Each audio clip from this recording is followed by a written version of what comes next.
Hello and welcome everybody. So I think we are complete. Thanks for joining. I'm very happy to see that so many of you actually showed up to the webinar of today.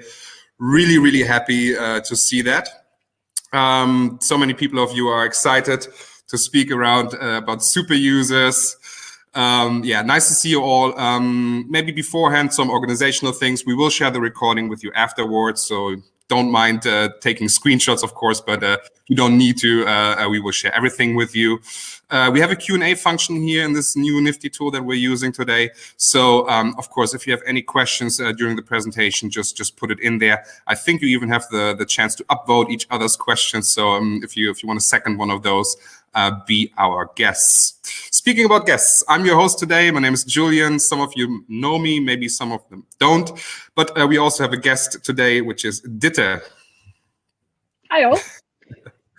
Maybe I want to give you the pleasure to introduce you first and I go second. Absolutely. Yeah, sure. So I'm Ditte Korsgård. I am the Global Community Manager at Sonos, and I'm here today with Julian, who I work with together at TomTom for, I think we agreed it was about 5 years. And we have, I think, a combined something like 15 or 20 years knowledge around super user management, super user handling. So I'm really quite excited to talk to you guys about super users today. Yes, thanks for your introduction. So for those who don't know me, my name is Julian. I also have a history in community management, as you heard. Right now, I'm customer success manager at Insighted. I'm also the community manager of our own community, the Inspired community, which all of you hopefully know. And yes, as Ditte also said, we've come a long way together. Back in the days, we were working together on the TomTom communities. And yeah, that's also, of course, where we had like a ton of super users and gained a lot of experience around the subject that we are, of course, very happy to share with you here today. And yeah, I think we are about ready to go now. Then I think we just jump right into the presentation. We're just going to equip you with all the knowledge, of course, the basics around super users, but then, of course, also some more advanced tips, hopefully, that will help you to, improve or build your own super user program yourself for your community. So yeah, let's start with the basics. Maybe like I was thinking about, okay, what actually is a super user? What are the main characteristics of one? Well, of course, they should be advocates of your brand, right? And not detractors. So they're fans usually of what you're doing and how you're doing it. They are online daily, usually, like not all of them, but they are pretty active on the community, of course. They have extensive knowledge. I think that you will agree, our super users, they often had more knowledge about the products than the product owners themselves. They post a ton of content, roughly around 40%. Of course, this varies greatly between the communities and how many of those you have. And roughly, 50-60% of the solutions are also being written by those awesome users. I don't know, Ditte, do you have anything else to add to that you think is like super characteristic for a super user? I think so. I think the super users are always extremely passionate, if not about the brand, then about the segment that you're in, which means they also have a lot of knowledge around other products, which means that they are actually incredibly good at guiding your other users to make the right decisions around your products, whether that being a product or a service, for example. So passion, I think, is a big one for a super user, and that shows in many different ways. They can also be passionate about the platform. We know from experience that a lot of users are passionate about forums in general as well. So you'll often see super users being on forums more than you will see them being on social media, at least for the product super users, not so much as service super users. Yeah, passion. Actually, that's a really good point. I think that's true. On the other hand, of course, you also have very passionate detractors, which maybe just on the side note, I want to mention. People who share a lot of negativity on your community, maybe on face value, look as very unhappy users with your products. But deep down inside, they maybe even also are fans of your brand because they maybe are so passionate and so vocal just because they want you to do better. And they maybe see something that they are so passionate about that they really want you to know and really want you to improve. Which maybe also is a good bridge to the next slide, actually, because, once you maybe saw somebody who was ticking those boxes, how do you get them actually on board? But first, let's have a look at the different types of super user programs, right? Because if I look at all the different communities that we're having at Insighted, I think I see a big difference between two groups of them. First of all, the public super user programs, so really something where on their homepage they have like big feature topic, or in the onboarding maybe that they welcome or present all their super users. These are community, for example, even had like interviews with their super users and highlighted them on the community. So really open advertisement. While we back in the days also chose for a closed super user program where for the normal registered user, they would not make any difference or would not see that we're actually having a super user here. And there are some other things like, for example, the community team would recruit these users themselves rather than an open application. Ditte, at the Sonos community, how do you do that today? We currently have a closed super user program, and it is practically what we stumbled into. But at the same time, it works quite well for us because we have a lot of very, very active users. The community itself is 15 years old, 16 actually this year. So we have a lot of what you would consider a super user, but who not necessarily are a super user. So we decided to continue with a closed super user program rather than a public open by not by invitation, but by application effectively. So the closed super user program works really well for us because with a very small team that we are, it's much easier to manage. When seeing that it's closed, or when it is closed, it also means that you don't have to explain yourself to anyone, and that can sometimes be a big help when trying to manage a super user program. At the same time, all the onboarding and the offboarding is not by design, but by feeling and by situation as well. So sometimes a super user might be coming in from the left out of the blue, and you're like, wow, that is a genuinely amazing person. Let's see if we can onboard them. And if you have an open program by application, depending on how that works, that might only be open, let's say, once every half year or once a year even. Whereas if it's closed, you can onboard them very, very quickly. Again, with the caveat that you still need to make the right choice, of course. But yeah, long story short, I much prefer the closed super user program simply because they're easier to manage, and you have a lot more opportunity with making something special. Because it can be hard to live up to your own expectations and your own promises in a public super user program, depending on which changes might be going on in the company as well. Yeah, that makes a lot of sense to me. I think it's really interesting for me to see the differences in like strategies that community managers choose these days. I must say that if I look at a split between B2B communities, so like company to company communities, there I see it more and more often that they have actually an open public super user program, simply because there I feel it's maybe less strange to see something like this, or like less unusual. I think there they also really easily can promote these people, because they also of course have a different incentive to be on the community if it's for their professional life and they're expert in the field, then there's a different connection to the brand. Absolutely.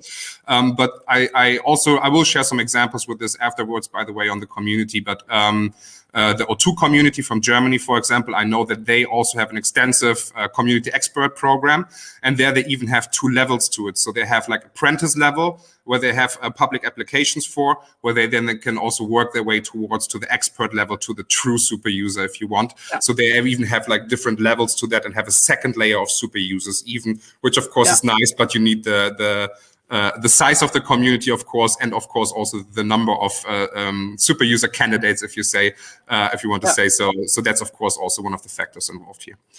Another thing that we sorry to interrupt, Julian. Another thing that we actually have on the Sonos community as well is we have another area. So we have two lounge areas for top users. One of them is for the, let's say, the by invitation super users, and we have another area as well in the same category section of on the platform, which is by rank invite, which means that we can through the ranking system automatically invite users to that area, which means that we have a nice and calm area where both the top users can get their frustrations out without it being in the open, but where we also can get to know them a little bit better and provide, let's say, the wider range of top users, not only the super users, but the wider range of top users with great information as well. So that could also be a little bit of a middle ground if you're not ready for a super user program, let's say the strategic tactical super user program. create an area which is might be still be closed, as in you still have to be logged in to see it, but then attach a rank to it and make sure that people can get through it that way. And then again, with a little email or a message or something like that, then they're aware that they now have access to another area of the community where they can talk more with you guys. Yeah, really awesome. I think that's a really nice way to like automate it, even with ranks and custom user roles. That's like so amazing, because then you actually get automatically your super user candidates to a certain area where they can like sit in a pool, and from there maybe be picked to proceed to the next stage. I think actually like in the comments, Emil just said like they have a small amount of super users, which actually brought me to one thought.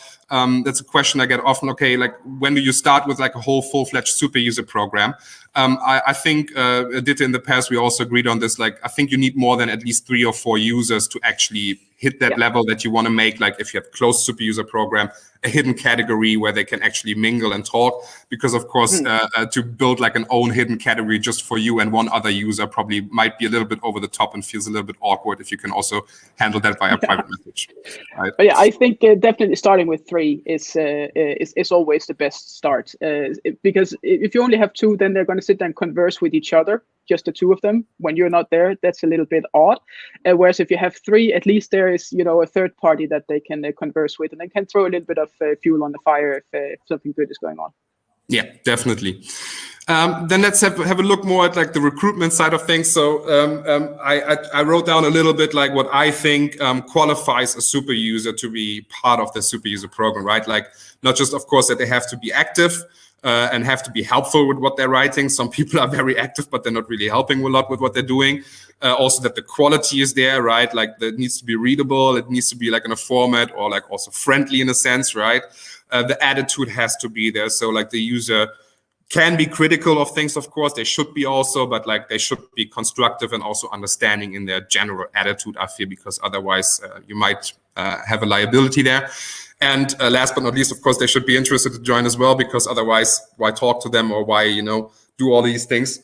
So I think these are like the general boxes that I would need to see ticked to make you a super user. Ditte, like one question that I had for you in this context, what do you think, like, do you have anything to add to this? And if not, what do you think would disqualify a user? So there's, in my opinion, a very big difference between a top user and a super user. So there is, anyone can be a top user by just plainly based on activity level. And that is effectively the, posts 3 times a day, joins absolutely everything that they can join, or the people that answers everything, but it's not necessarily with good quality. So you have a bunch of users that might be top users, but they're lacking one or more of these additional qualities. Let's say the actual quality level of it, or the attitude, and it can be hard to, and this is where, for example, an open super user program can be a challenge as well, because some of these people would for sure want to apply for a super user position because they see that there is some recognition in that, but they just don't really have the qualities, which means you end up with an otherwise great top user with a high level of activity, but who's just not really super user material. So we have the how do you call it, a little bit of a test when it comes to super users, and that is mostly it's not really a real test, it's more of a thought test. So there is the beer test and the puppy test. You guys have probably heard about that before. Is this person someone you could sit down with at a bar for 2 hours and just let the conversation flow? And are you looking forward to that, or would you be dreading it? So obviously you should be looking forward to having deep conversations with the super users. And at the same time as well, if you have a puppy or a kitten, for example, would you want them to take care of that while you're gone on holiday for a week? Obviously, you would want to trust a super user with your most precious items, in this case, your brand and your community, where some people you're just like, yeah, no, maybe not. So those two, keep those in mind. When you pick or look into a super user, how is their overall behavior? What does it show in reality? And aside to that as well, we always double check super users or potential super users support tickets as well, because how do they engage with our agents when they have a perceived knowledge level above the various the various agents, for example. So, are they nice and friendly and again constructive in the criticism if they are in contact with other than yourself, with the people other than yourself?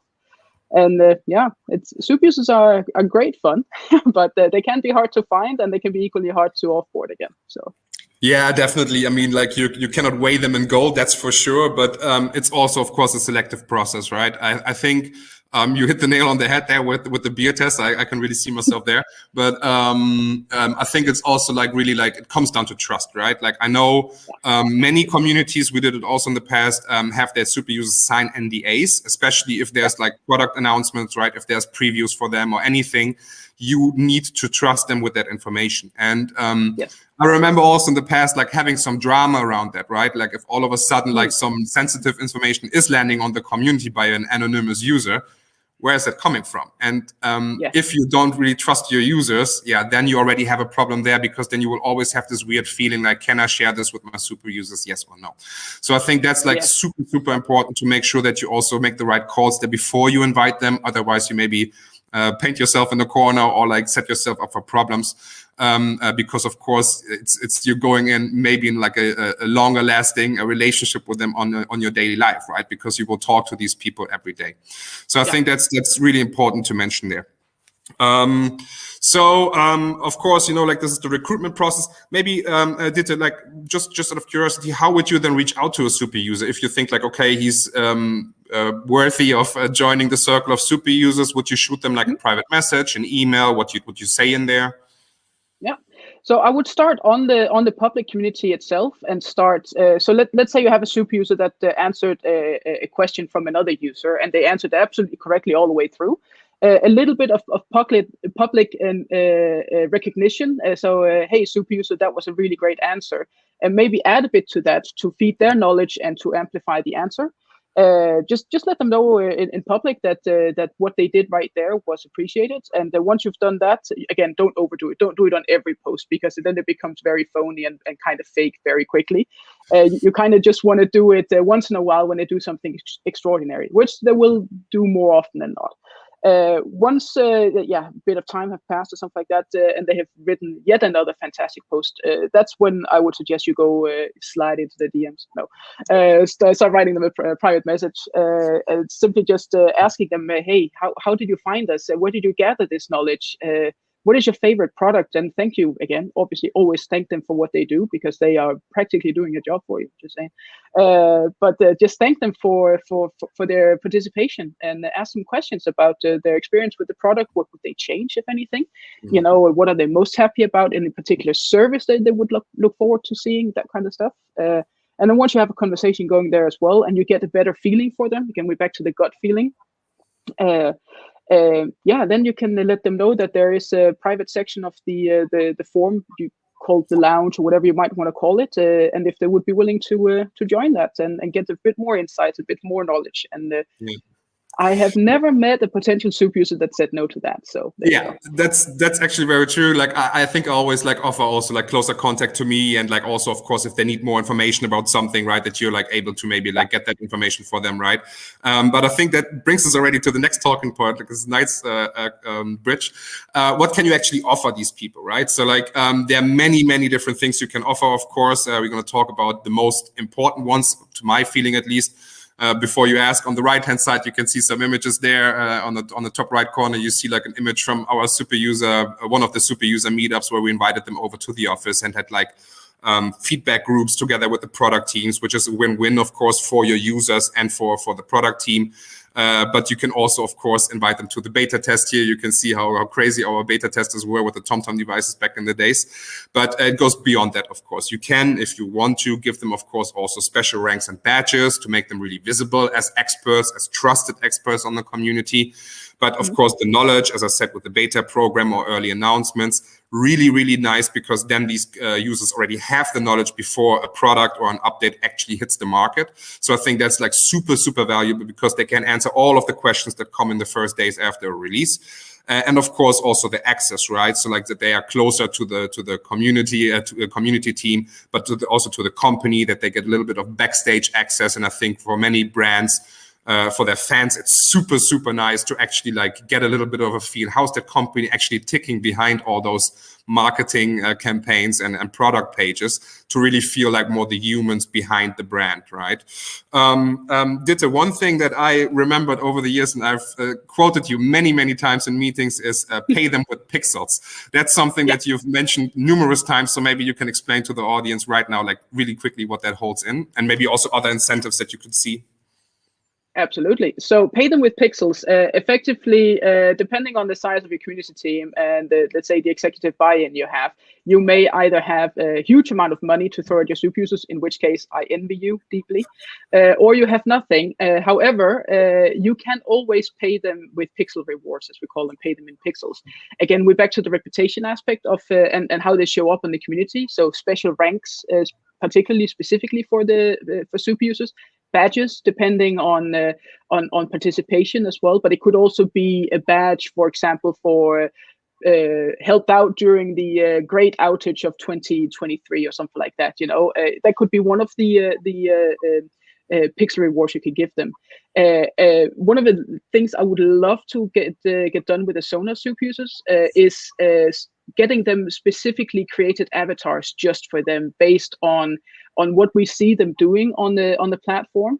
So, for example, if someone is really great with our services, for example, someone is really into, let's say, the technical knowledge of how Sonos products works, which I have no idea, it's magic. But effectively, you know, create really cool avatars for them individually by someone internally that is great with let's say Photoshop or something like that. You know, I think that would be a cool reward, and that's something that is super unique just to them. That would be an amazing pixel reward, I think, because at the thank you, Kenneth. Yes, the great outage of 2023. It's true. It's coming. It's like Y2K all over again. No, pixel rewards are absolutely fantastic because they're free. It can be images, it can be what you do with them on the platform, but it can also be rewards on the platform itself. So, for example, moderation rights. It could be giving them access to the control environments, like Inside it has, or which other platforms also have something along those lines. Creating articles, for example, is also a kind of pixel reward. Again, it's something you grant them that you don't actually have. It's not something you're paying for effectively, but it's something that they can get and they can gamify the way to as well. And you can also just hand it to them if anything. But yeah, sorry. And last but not least, I think the one thing I want to make absolutely sure that everybody understands that is the biggest reward that you can give a super user is attention and respect. The respect aspect of it is huge. They know so much that you don't know, and you don't know what they know. Respecting that when they have some knowledge that you are unaware of and that they actually possess is, I think, is the biggest part of it. And respecting their interaction with your brand as well. You know, if they're unhappy about something, don't dismiss them.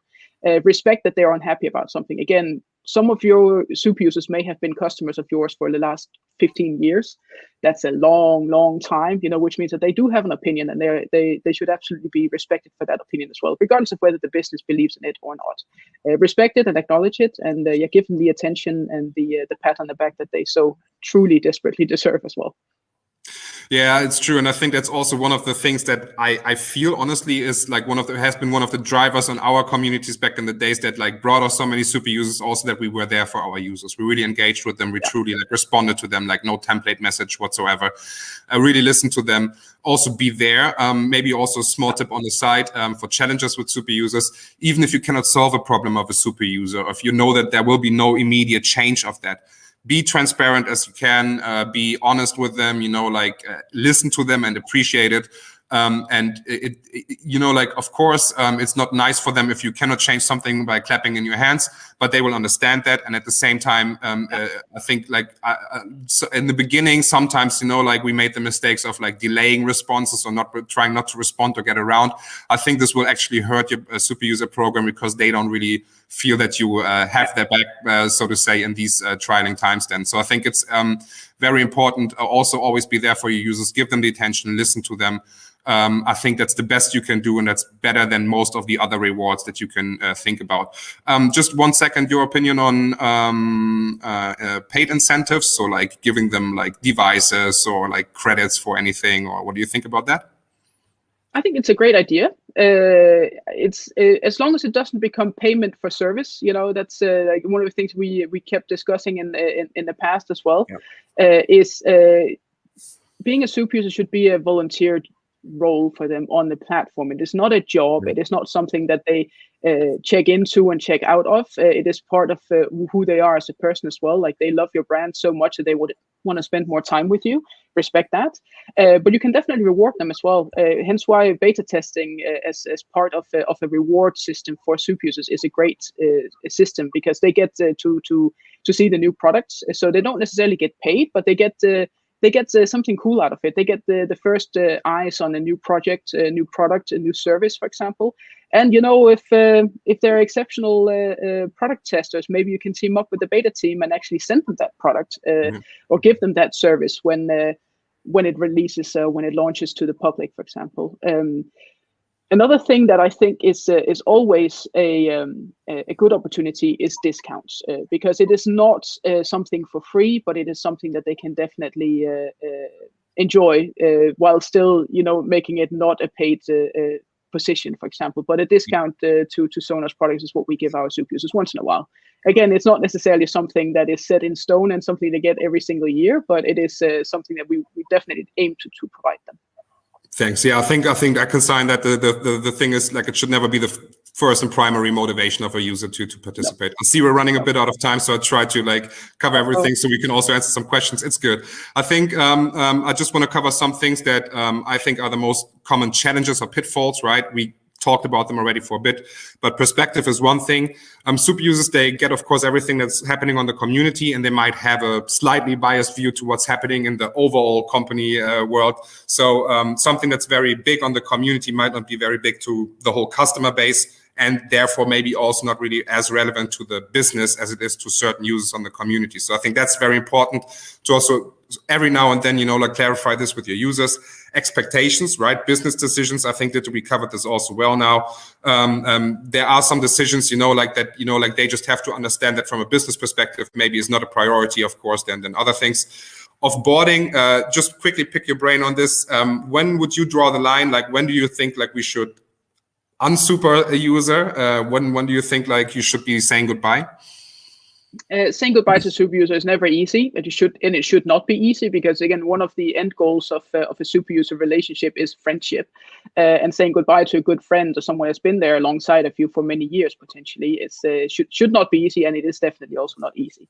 But sometimes you just know that some people just draw more energy than they provide, and at that point, it's a good time to say goodbye. When their expectations rise above what you can provide them. And also after good conversations with them, because you should always have a conversation. If they step over the line once or twice, have a chat with them about it. I guarantee you that most of the times they are aware of it. They're just trying to test the boundaries. But it is managing their expectations. And if you cannot manage their expectations, or if they refuse to, or have a hard time even just understanding what those expectations are and where your limits go as well, because again, nobody is made out of money, unfortunately. But if they have expectations about what you can or cannot do, then that might be a good opportunity to say goodbye to them. And again, it is never easy, but it can be done, and it can be done respectfully. But I will also pre-warn you, if you do choose to say goodbye to a good super user that's been there for you in the past, you are highly unlikely to see them again. Yeah, good point. With inactive users, I think it's always good to give them at least a chance to say hey, if you come back in 6 months, just ring at my door and I'm there for you. But I think in general, I definitely agree with what you're saying. Maybe on the last slide, the biggest learnings I think that we both had over the years, be open with them. I mentioned that before. So really be transparent as you can be. It educates the users on what's actually how the company works and why certain things are the way they are, but also, of course, helps you with authenticity, right? Internal recognition can be very hard to achieve, but you can build also a very compelling story why these users maybe can help us, a product manager, to really find out what should be prioritized. But also don't be afraid to ask the customers for help. So if maybe you can say you cannot say something in public from your account, but they maybe can. But there's also a caveat to that, which I think Ditte, you want to emphasize, is basically. Oh yeah, sorry, that you're not asking them, you're asking them for help. It's not you telling them to do something, right? I think that's a point that you made. There's a big difference. Yeah, never make demands of your super users. Again, they are voluntary. They are there as volunteers. And as soon as you start telling them what to do or handing your responsibilities off to them, it becomes it should become a paid job. Effectively, is my humble opinion. So if they suggest to do something, by all means, help them alongside. Engage them in what it is that they want to do. Again, within reason, manage their expectations, but be absolutely careful with telling them what to do. Don't never send them a topic and be like, "Hey, can you answer this over here?" No, that's your job. They should find it themselves. If they can't answer it, then it's back to you. So just be very, very careful with how you manage your super users, because again, it becomes hard to manage their expectations if you do it wrong. Yeah, totally. I see we're running out of time, but we can take the 1 or 2 minutes, of course, to answer those questions. If you have to drop now, maybe that's a really nice cliffhanger then for us to answer these questions also in the recording and then on the community, so you have a reason to join our community. But we will just go through them. I think we have the time, and of course, if you want to stay, you're welcome. And otherwise, I'm happy to, of course, to see it back then in the recording later. So I saw some really cool questions here. First one from Emil. Do you have any suggestions on what best ways are to keep super users motivated and active on the community? Do you want to answer this one? Again, suggestions. Ask them for help, as you suggested as well, Julian. If there's anything that you need help with from a community perspective, sometimes you can tie it into ranks and rewards. For example, moderation could be a fun one to keep them engaged as well. Be part of the platform and your journey as a community. But keeping them engaged is let me just say one thing. There is no better community builder than a good crisis. I'm just saying. So just wait until 2023. Your communities will bloom. If you have a gigantic outage, one of your product breaks, anything along those lines, it is the best community builder as long as you can answer their questions. Just wait for the next one. Yeah, exactly. Also, I think it was my community, the German TomTom community, was live for 2 or 3 weeks, and we had the big GPS crisis where worldwide no devices had GPS signals due to a leap year bug, whatever. This is where all of my super users came from, basically, for the first 2 or 3 years from my community. Of course, you should not probably force these events to happen, but if they happen, they're very good for you. Other than that, of course, I can always recommend to keep sending them information, right? If you have your category, publish there some content. It can be knowledge content from your internal knowledge base or anything else that helps them internally, get some internal insider knowledge on certain devices or processes so they can help better. But pre-announcements, some roadmap kind of thing, can also help there. Everything that gives them a little bit extra piece of information, of course, they're super thrilled about and want to talk about more. Then Lindsay asked a question, NDA. So would you consider asking a super user to sign an NDA for any conversations that may happen around upcoming products and services? I would leave that question to your legal team, but in general, I would say better be safe than sorry. There are standard protocols for this, but for good reasons, we would recommend you rather have it, somewhere signed. Maybe not, for you so you can sue them, but at least so the super user knows, okay, we're dealing with serious information here that could affect our business if you're leaking that. So yes, in a sense, yes. Yeah. Then we have your protection. And NDA is your protection for lots of things. So go for it. Sure. Laurie, what do you think about giving super users the occasional swag and connection to a special event? Yeah, awesome. We like swag. Swag always, all the time. Always. And trust me, you got it. Send it. Just and funny enough, I'm still in WhatsApp group with some of the super users from way back, and they still occasionally post pictures of them wearing their TomTom hats and goodies and whatnot. So that's definitely recommended. Kasper, would you ask them to help in closed super user area, or tag them in public in the thread? I guess in the closed area. So again, it depends. But it's again very much down to how you phrase it. I would never say this user can answer it. I would say hey, for me, I think it's this and that, but I know this user has a lot of experience with this and this matter. Maybe he can help, and then mention them. And I think that's the smoothest way you can do it. Laurie remembers that year, the TomTom. Yeah, I think we all do. From Aaron, inside at Newbie. I'm just hoping for clarification. Are you referring to super users on the community? They aren't necessarily super users of your product. Is this correct? Yes. Yeah, but you can tie your product super users into your community and make them double up super users second degree. Definitely go for it. Yeah. Yeah. And then I see email. I think you just reshared the question here, right? To keep them motivated and active. I think we covered that one. Of course, as I said, I will share the recording on the Inspired community. If there are any follow-up questions, if there's anything you want to know more about, if you want me to build like a checklist for your super user program, how to go about these things, if you're completely in the beginning, be my guest, just ask it. I'm very happy to help you with that. And on top of that as well, I believe, I think 2018, after an Insighted event where we were also talking about Superusers, there is a one-pager on the Inspired community as well around Superusers. So if you're brand new to this, a lot of the tips we're discussing here, you can definitely read up on them on the Inspired community too. Yeah, I will share a link to that as well. Well, awesome. Thanks all of you for joining, of course. Been amazing. I hope that you liked it as well. Ditte, again, well, I cannot thank you so much for anything that you did for me, but like, thank you so much for joining this as well. Of course, it's been a blast, and yeah. Thank you for having me, Julian. It's been absolutely been a blast, and I hope everybody has learned something.